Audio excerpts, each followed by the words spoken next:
राखिदिन्छु. Now today we are going to start the first chapter, the nature and context of social research. We already studied about what is the meaning of research. Research is an investigation, inquiry, or in acquisition. That is, research is the combinations of re and source. That means the searching again and again to find out new idea or to find out problem solution for the problem भनेर भन्छ. That is searching again and again to find out new things. यो हामीले पढिसकेको कुरा हो. Research is an organized, systematic, data-based, critical, systematic inquiry or investigation into a specific problem undertaken with the objectives of finding answers or solution to it.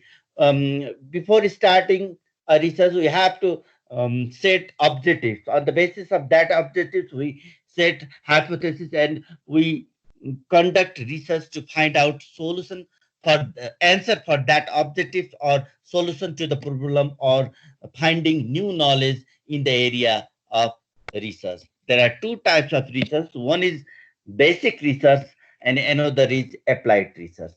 त्यो बारेमा चाहिँ हामी पछि पढ्छौँ है एकछिनमा. Now scientific research is a systematic, control, empirical and critical investigations of natural phenomena guided by theory and hypothesis about the pre-assumed relations of the phenomena.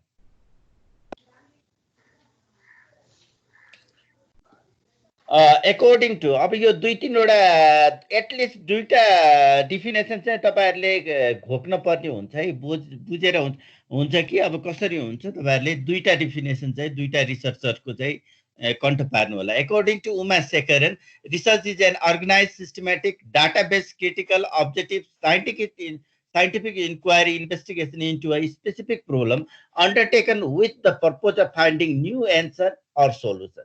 यो दुईटा कुरा छ के न्यू एन्सर र सोलुसन भनेर लेखेको छ. किनभने एउटा चाहिँ बेसिक रिसर्च भन्ने हुन्छ, अर्को चाहिँ अप्लाइड रिसर्च भन्ने हुन्छ. बेसिक रिसर्चले के गर्छ भन्दाखेरिमा चाहिँ के रे नयाँ कुराहरु फाइन्डिङ गर्न खोज्छ भने अप्लाइडले चाहिँ सोलुसन फर प्रब्लम भन्ने हुन्छ. त्यो हामी पछि हेर्छौं.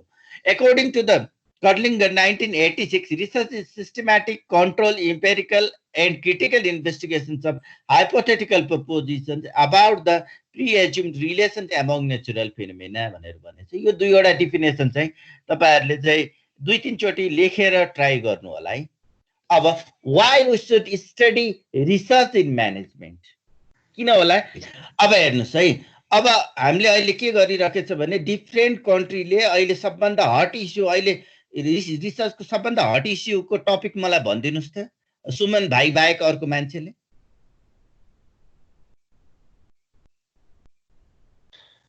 यो कोभिडको एक्ज्याक्टली मैले खोजेको त्यही हो. अहिले डिफरेन्ट कन्ट्रीहरुले के गरिरहेको छ भन्दाखेरिमा चाहिँ कोभिडको भ्याक्सिनको बारेमा चाहिँ रिसर्च गरिरहेको छ. भनेपछि अब यसले के गर्ने भयो भन्दाखेरिमा चाहिँ यसले न्यू नलेज ल्याउने भयो. भ्याक्सिनको कम्पोजिसन के हुन्छ भनेर पत्ता लगाउने भयो.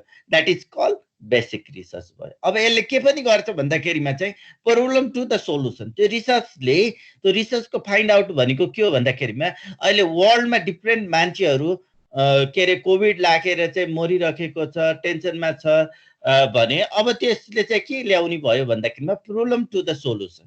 अब त्यो भ्याक्सिनको इन्भेस्टिगेसन भइसकेपछि फाइन्ड आउट भइसकेपछि हामीले अहिले के गरिरहेको छौं भन्दाखेरिमा रिसर्च गरिरहेको छौं to find out the compositions of vaccine र चाहिँ त्यसले चाहिँ के गर्छ भन्दाखेरिमा चाहिँ नयाँ ल्याउन सक्छ. अब मैले सोधेको क्वेशन चाहिँ त्यो रिसर्च म्यानेजमेन्टमा किन पर्यो भनेपछि अब न त्यो भ्याक्सिन पत्ता लगाउने बित्तिकै के हुने भयो त भन्दाखेरिमा चाहिँ तपाईले त्यसलाई सेल्स गर्न सक्नुहुन्छ हैन.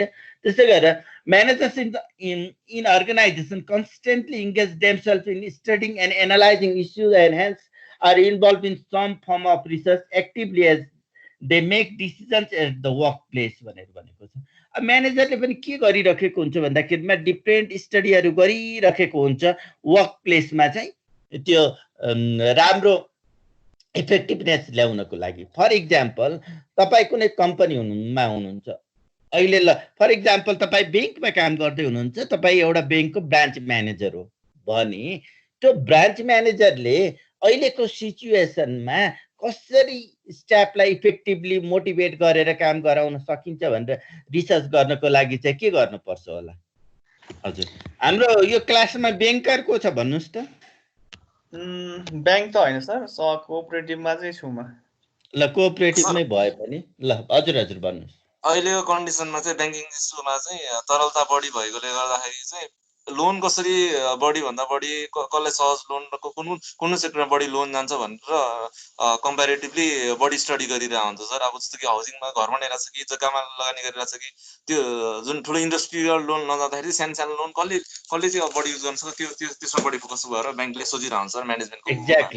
एक्ज्याक्टली मैले सोधेको क्वेसन त्यो चाहिँ अलिकति होइन। मैले भनेको हाउ टु के अरे जब इफिसियन्सी बढी लिने, how to motivate employee, staff and organisation भनेर मैले सोध्न खोजेको क्वेसन चाहिँ त्यो थियो होइन। तपाईँले एन्सर दिनुभयो how to increase the performance of the bank भन्ने कुरा भयो। अब हजुर लिक्विडिटी प्रब्लम सल्भ गरेर लोन डिस्पर्स गर्यो भने त हाम्रो के हुन्छ भन्दाखेरिमा चाहिँ प्रॉफिटेबिलिटी बढ्छ, अल्टिमेटली प्रॉफिट बढ्छ होइन।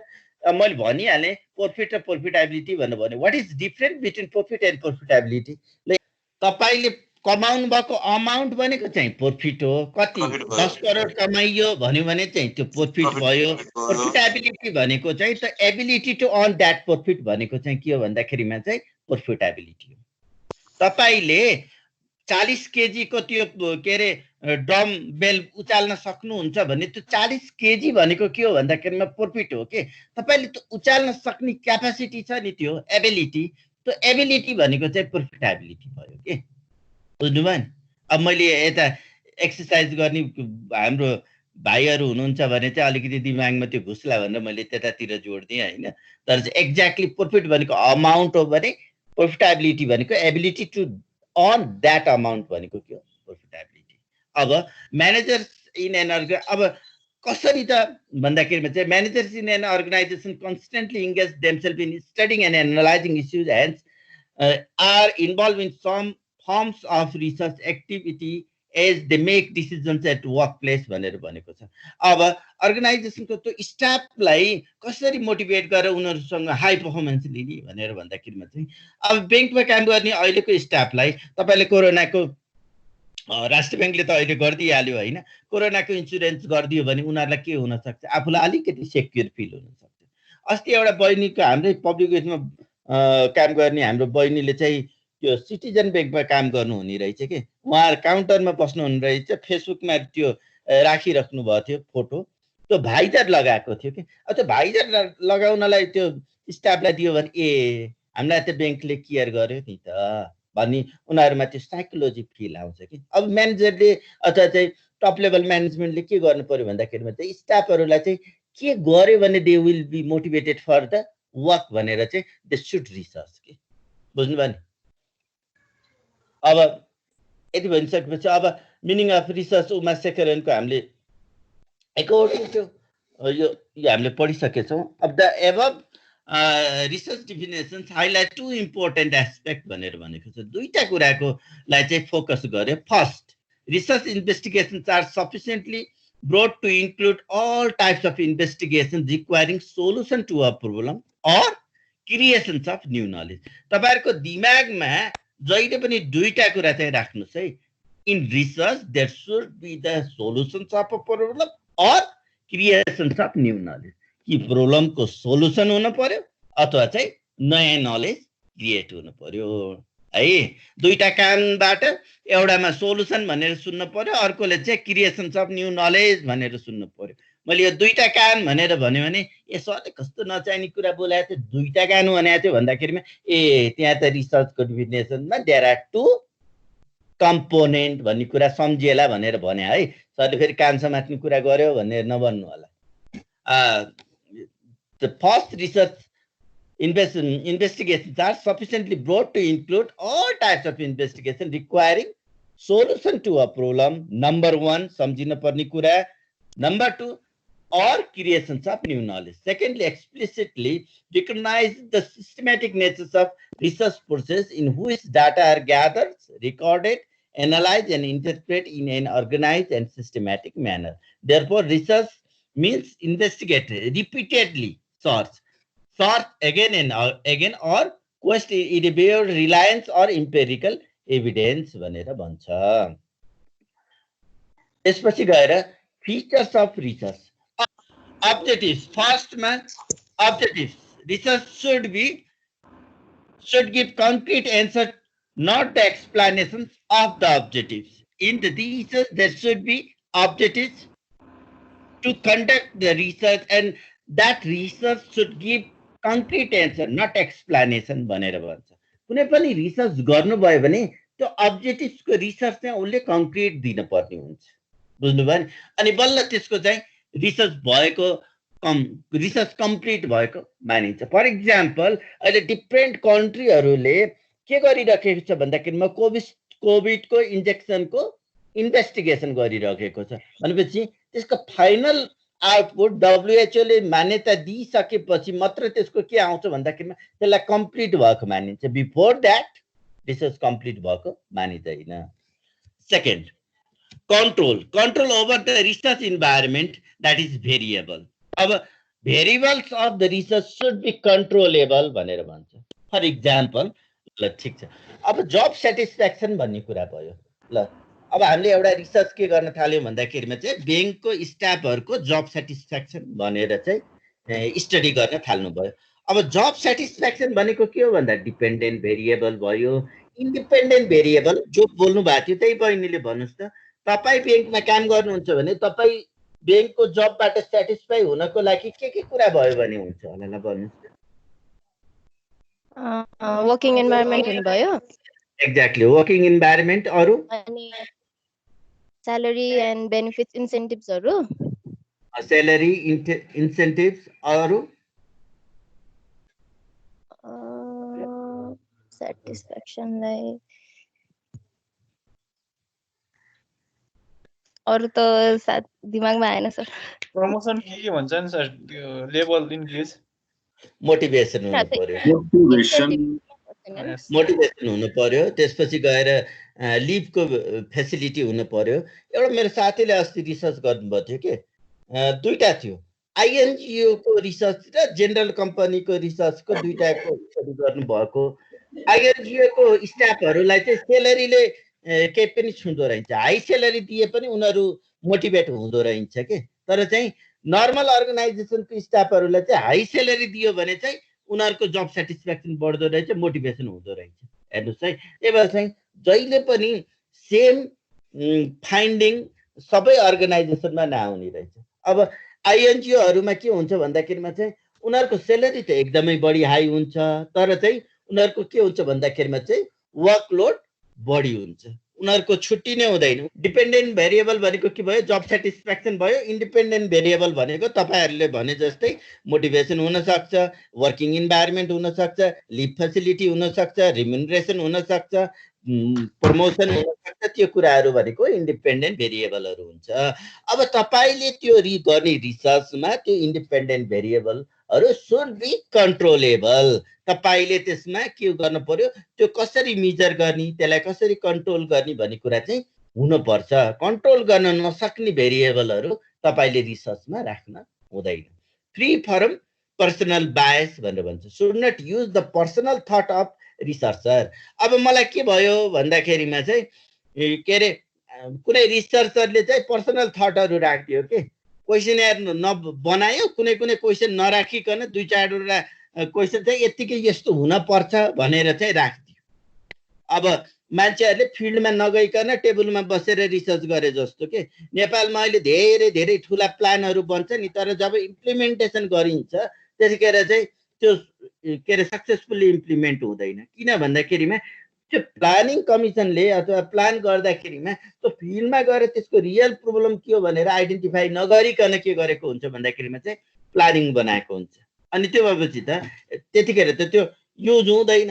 त्यो कारणले गर्दाखेरिमा चाहिँ त्यो रिसर्चरले आफ्नो भ्युजहरू दिन हुँदैन के। अब यतापट्टि गएर हामीले जिआरपी थेसिस हेर्दाखेरिमा जहिले पनि स्टुडेन्टहरूको मैले यो आई वी आवर भन्ने कुरा चाहिँ कहिले पनि लेख्न हुँदैन रिसर्चमा। जहिले यो डोन्ट युज प्रोनाउन याद गर्नुहोस् है। पछि मैले थेसिस चेक गर्दाखेरिमा मेरो हातमा कसैको स्टुडेन्टको थेसिस आयो र आइउई लेखेको देख्यो भने मैले त्यो होल पाना नै काटिदिन्छु कि, किनभने त्यो भनेको पर्सनल बायस हुन्छ। रिसर्चमा थेसिसमा I we our never you can't write है। तपाईँले कहिल्यै पनि प्रोनाउन युज गर्न हुँदैन। त्यसले के भन्छ भन्दाखेरिमा चाहिँ देयर इज पर्सनल बायस भनेर भन्छ। बुझ्नुभयो होइन? रिसर्चरले आफूले रिसर्च नगरिकन हन्चमा आफ्नो कुरा लेख्न पनि पाइएन, भन्न पनि पाइएन र चाहिँ प्रोनाउन युज गर्न पनि पाइएन। रिसर्च भनेको के हुनु पर्यो? Research should be systematic, research should follow certain steps. अस्ति मैले भट्टाएको थिएँ नि, जिआरपी गर्नको लागि के हुनु पर्यो? पहिला स्टेटमेन्ट अफ प्रब्लम हुनु पर्यो, त्यसपछि अब्जेक्टिभ सेट गर्न पर्यो, त्यसपछि हामीले के गर्न पर्यो? हाइपोथेसिस सेट गर्न पर्यो, लिमिटेसन्स अफ द स्टडी हुन्छ, लिटरेचर रिभ्यू गरिन्छ, त्यसपछि के गरिन्छ? मेथोलोजी भन्ने च्याप्टर हुन्छ, डाटा प्रेजेन्टेसन एन्ड एनालाइसिस हुन्छ, त्यसपछि समरी कन्क्लुजन्स एन्ड फाइन्डिङ्स हुन्छ भनेर भनेको थिएँ। त्यस्तै गरेर हाम्रो के हुनु पर्यो भन्दाखेरिमा research should be systematic, it should follow certain steps भनेर भनेको हुन्छ। तपाईले रिसर्च गर्दाखेरिमा सर्टेन स्टेप्सहरू यु ह्याभ टु फलो। बुझ्नुभयो होइन? त्यसपछि गएर रिप्रोडक्युसिबल भनेर भनेको छ। Research should be able to get approximately the same result by using identical methodology. त्यस्तै त्यस्तै रिसर्च मेथोलोजीहरू युज गर्दाखेरिमा रिजल्ट चाहिँ सेम आउनु पर्यो, डिफ्रेन्ट रिजल्ट आएर भएन। Solution directed toward solutions of a problem, प्रब्लमको solution आउनु पर्यो। रिसर्च गरेपछि सोलुसन आउनु पर्यो, अब्जेक्टिभ्सको एन्सर आउनु पर्यो। थर्ड लास्टमा logical, results are to be using logic भनेर भनेको छ। तपाईको आएको लजिक किन ठिक छ, तपाईले गरेको रिसर्च किन ठिक छ त भनेर चाहिँ तपाईले के गर्न पर्यो भन्दाखेरिमा चाहिँ प्रिभियस रिसर्चहरूसँग कम्पेयर गरेर मेरो रिजल्ट के भयो भन्दाखेरिमा चाहिँ यो रिसर्चरले गरेको रिजल्टसँग म्याच खायो, therefore my research finding is also logic के अरे एप्लिकेबल भनेर भन्नु पर्यो है। त्यसपछि गएर अर्को जेनरेबिलिटी, तपाईहरुले भनेकै कुरा छ, the findings or output of the results should be able to apply in population। हामीले रिसर्च गर्दाखेरिमा त सबै पपुलेसनलाई त कभर गरेको हुँदैन, तर त्यो रिसर्चको फाइन्डिङ चाहिँ it should be generalise for whole. हामीले फर इक्जाम्पल एउटा ब्रान्चलाई लिएर गरे, ब्रान्चको 5 जना स्टाफलाई लिएर गरेको छौँ भने त्यो फाइन्डिङ चाहिँ त्यो ब्रान्चको सबै स्टाफलाई चाहिँ लगाउन सकिन्छ भनेर चाहिँ हामीले जेनरेबिलिटी गर्न सक्ने मिल्ने खाले हुनु पर्यो। तर यसको पनि रुल्सहरू छ, तपाईले कति पर्सेन्ट पपुलेसनको स्याम्पल लिने भन्ने रुलहरू छ, त्यो हामीले स्याम्पलिङ मेथड, स्याम्पलिङ भन्ने च्याप्टरमा पढ्छौँ। अब हेर्नुहोस् है, तपाईलाई मैले यो nature features and natures of रिसर्चमा पहिला के हुनु पर्यो? अब्जेक्टिभ्स हुनु पर्यो। किन गरिन्छ? पढ्न किन आएको? मार्क्स धेरै ल्याउने, डिस्टिङसन ल्याउने, पढेर टन्न पैसा कमाउनलाई पढेको हैन, इज्जतको लागि पढेको पनि हुन सक्छ। सेकेन्ड, कन्ट्रोल हुन पर्यो, भेरिएबल चाहिँ के हुनु पर्यो? कन्ट्रोल हुनु पर्यो। थर्डमा पर्सनल बायस हुनु भएन, आइउई लेख्न भएन, रिसर्च नगरिकन यतिकै हचुवामा नेपालको प्लानिङले गरे जस्तो प्लानिङ गर्न मात्र भएन, फिल्डमा गरे के हो भन्दा आइडेन्टिफाई गर्न पर्यो। Systematic should follow certain step. Reproducible भनेको same result by using different methodology. Solution directed to the problem. Logical, the results of the research should be based upon others' previous research also. Generability should be able to apply in population. The findings should be able to apply in population. त्यसपछि replicable, can be copied by other researchers. अब त्यसपछि गएर जर्मनीले कोभिडको induction पत्ता लगायो, त्यो चाहिँ त्यसको कम्पोजिसन चाहिँ इन्डियाले ल्याएर अथवा हामी नेपालले ल्याएर चाहिँ प्रोडक्सन गर्न मिल्ने हुन पर्यो के। बुझ्नुभयो नि? जर्मनीले लगायो भने चाहिँ जर्मनीले मात्र पत्ता लगाउने भनेर के अरे उनले मात्र प्रोडक्सन गर्न मिल्ने खाले भएन। त्यो रिजल्ट, त्यो भ्याक्सिनको इन्जेक्सनको कम्पोजिसन चाहिँ के भयो भन्दा ल्याएपछि नेपालमा पनि प्रोडक्सन गर्न सक्ने हुन पर्यो, अथवा चाहिँ can be copied by the others researchers also. अब तपाईहरुले रिसर्च गरेको रिसर्चलाई तपाईले लिटरेचर रिभ्यूमा पनि के गर्न सकिन्छ भन्दाखेरिमा चाहिँ साइटेसन दिए गरेर रिसर्चको फाइन्डिङहरु कपी गर्न सकियो। त्यसपछि टाइप्स अफ रिसर्च।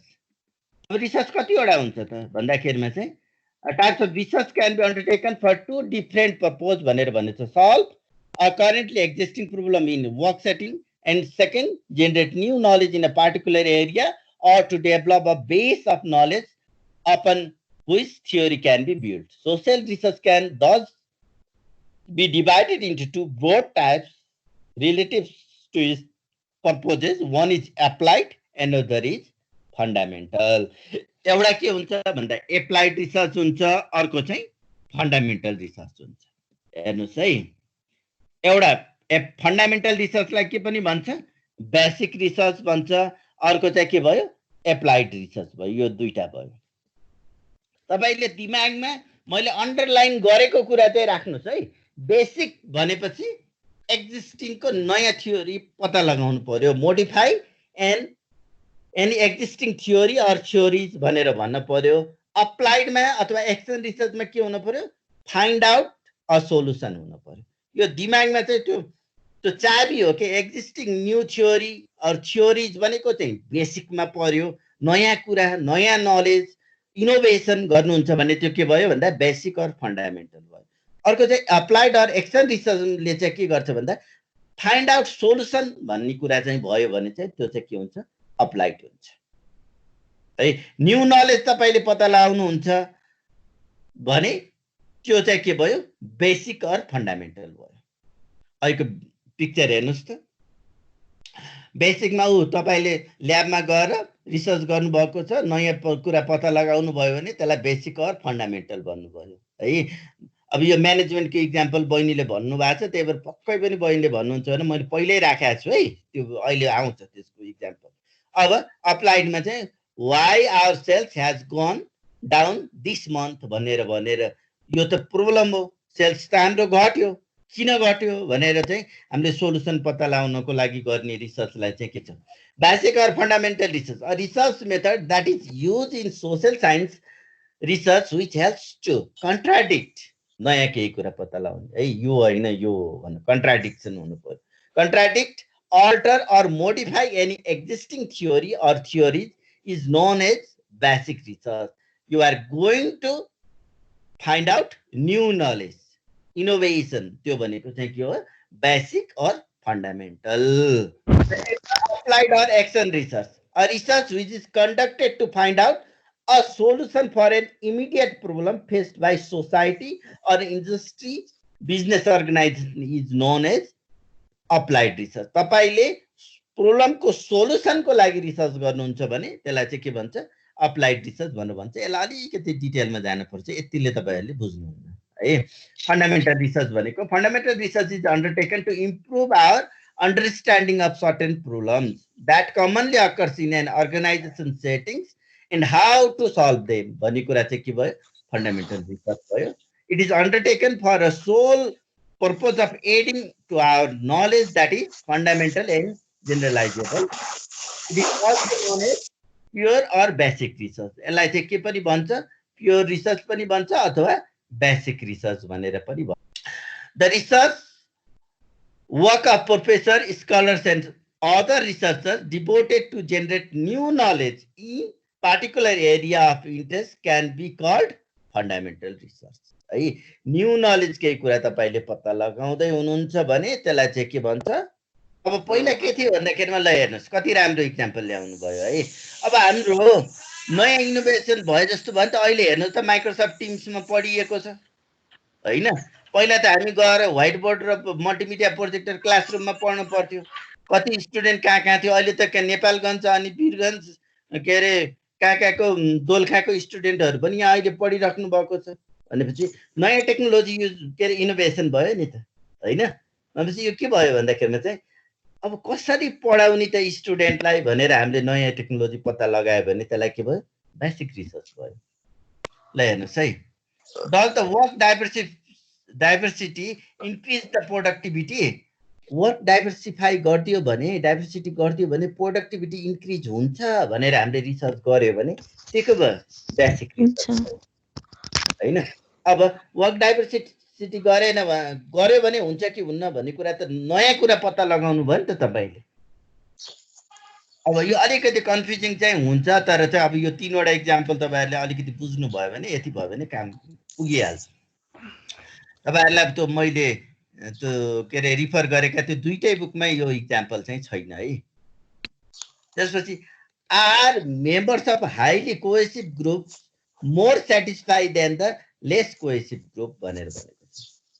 कोहेसिभ ग्रुपहरुको मान्छेहरु चाहिँ बढी सेटिस्फाई हुन्छ कि लेस कोहेसिभ ग्रुपहरुको मेम्बर के रे स्टाफहरु चाहिँ लेस सेटिस्फाई हुन्छ भनेर हामीले रिसर्च गर्यो भने के भयो, त्यो चाहिँ कोहेसिभ ग्रुप भन्ने कस्तो हो? के रे नेचर मिलिमेन बाउन सेम कोहेसिभ भन्ने सर हजुर। अनि अब त्यो कोहेसिभ ग्रुप भनेको चाहिँ जस्तै यो मंगलबार बजारको स्टाफहरुलाई मात्र राखेर गर्यो भने चाहिँ त्यहाँबाट चाहिँ के रे बढी सेटिस्फ्याक्सन मिल्छ कि मंगल बजारको अनि वीरगञ्जको अनि के रे विराटनगरको स्टाफलाई पनि ल्याएर सँगै राखेर डिफ्रेन्ट ग्रुपको राख्यो भने चाहिँ बढी सेटिस्फ्याक्सन मिल्छ भनेर हेर्नु पर्यो। कोहेसिभ भनेको एउटै त्यो ग्रुपको त्यो नेचरहरु मिल्ने, भाषा मिल्ने, ल्याङ्ग्वेज मिल्ने त्यस्तो भयो भने त्यो चाहिँ कस्तो हुन्छ भन्दा कोहेसिभ ग्रुप हुन्छ। त्यसपछि गएर does the training to high age people is less effective than low age people है। तपाईले बुढो मान्छेहरुलाई ट्रेनिङ दियो भने इफेक्टिभ हुन्छ कि यङ एजकालाई बढी ट्रेनिङ दियो भने इफेक्टिभ हुन्छ भनेर रिसर्च गर्नुभयो भने त्यो चाहिँ के भयो भन्दाखेरिमा बेसिक रिसर्चमा पर्छ। इक्जाम्पलहरु एकदमै त्यो कन्ट्रोभर्सी टाइपको छ है, तपाईहरुले धेरै त्यो सोच्नुपर्ने हुन्छ म्यानेजमेन्ट। अब प्रोडक्टिभिटी डाइभर्सिफाई गर्यो भने प्रोडक्टिभिटी बढ्छ कि बढ्दैन भनेर त नयाँ कुरा हो नि त। तपाईले वर्कफोर्स डाइभर्सिफाई गर्दै हुनुहुन्छ कि गर्नुहुन्न भनेर गर्ने कुरा त तपाईले नयाँ कुरा गर्न थाल्नु भएको छ। अब त्यो ट्रेनिङ दिँदा त तपाईले होल सबैलाई दिनुहुन्थ्यो, अब के गर्नुभयो क्लस्टर सुटाउनु भयो। ओल्ड एजलाई दिनुभयो, यङहरुलाई दिनुभयो भने यङलाई दिँदाखेरिमा बढी ट्रेनिङको इफेक्टिभनेस आउँछ कि भनेर पत्ता लगाउनु भयो भने तपाईले नयाँ कुरा पत्ता लगाउनु भयो। त्यही भएर चाहिँ बेसिक रिसर्चमा चाहिँ innovations of new knowledge, new theory भन्ने कुरा चाहिँ हुनुपर्छ। Applied research is conducted in response to a specific problem which requires a solution. अप्लाइडमा चाहिँ जहिले पनि के हुनुपर्छ भन्दाखेरिमा चाहिँ requires a solution. Requires a solution भन्यो भने applied research. The major purpose of applied research is to answer practical and useful questions about policies, programs, projects, procedures or organizations भनेर भनेको छ। Business executive therefore take interest in applied research भनेर भन्छ।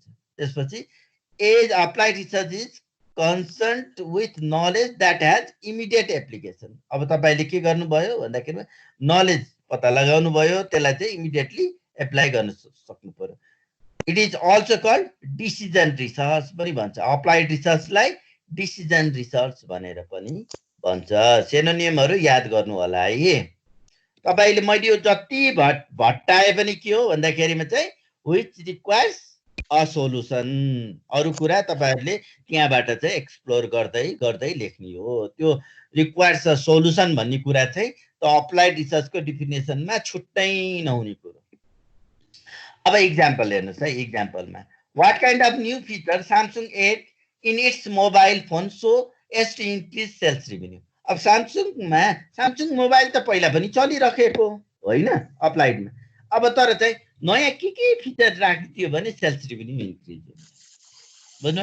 अब sales revenue कम छ, revenue कम भएको छ, त्यो रेभेन्यूलाई कसरी बढाउने त भनेर चाहिँ तपाईले सोलुसन पत्ता लगाउनु भयो के कुन फिचरहरु राखिदियो भने अब चाहिँ के हुने भयो भन्दाखेरिमा चाहिँ के रे इन्क्रिज हुने भयो। फर इक्जाम्पल अहिले त धेरै स्टुडेन्टहरुले धेरैजनाले मोबाइल फोनबाट क्लास लिन्छन् हो। अब त्यहाँ स्यामसङको मोबाइलमा माइक्रोसफ्ट टिम्सको एप्स पनि राखिदिने, जुमको एप्स पनि राखिदिने, गुगल क्लासरुमको एप्स पनि राखिदिने, मुडलको एप्स पनि राखिदियो भने के हुने भयो भन्दाखेरिमा चाहिँ स्टुडेन्टहरूले माइक्रोसफ्ट के अरे हाम्रो स्यामसङ किन्न सक्ने प्रोबेबिलिटी के हुने भयो, हाई हुने भयो नि त।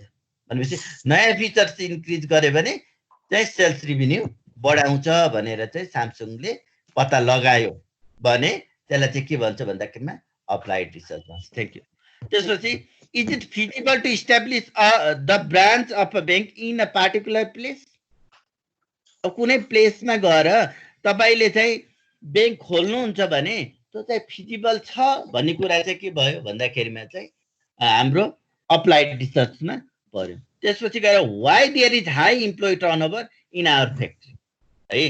अब हाम्रो फ्याक्ट्रीमा किन इम्प्लोइको टर्नओभर हाई छ भनेर रिसर्च गर्नुभयो भने के हो भन्दाखेरिमा त्यो चाहिँ के भयो भन्दाखेरिमा चाहिँ अप्लाइड रिसर्च भयो। किनभने टर्नओभर हाई भइसकेको छ, त्यही कारणले गर्दाखेरिमा तपाईँले प्रब्लम फेस गर्नुभएको छ नि त। अब किन त्यो टर्नओभर भयो भनेर पत्ता लगाउने काम भनेको त प्रब्लम टु द सोलुसन हो नि त। त्यसपछि गएर why new features what new features of Facebook can add to maintain its popularity. अब अहिले फेसबुक बाहेक अरू के युज गर्छन् अरे भन्नुहोस् त। अहिलेको नयाँ जेनेरेसनले त धेरै कुरा युज गर्छ। इन्स्टाग्राम, इमो, टिकटक सर, इन्स्टाग्राम युज गर्छ, इमोट गर्छ। यो टिकटक भन्ने सोसियल नेटवर्किङ होइन है हजुर। लिङ्क्डइन लिङ्क्डइन युज गर्छ, व्हाट्सएपमा टिकटकलाई सर हजुरले चाहिँ कुन चाहिँ वर्ड युज गर्छ भनेको त भन्ने कि सर। ए हजुर।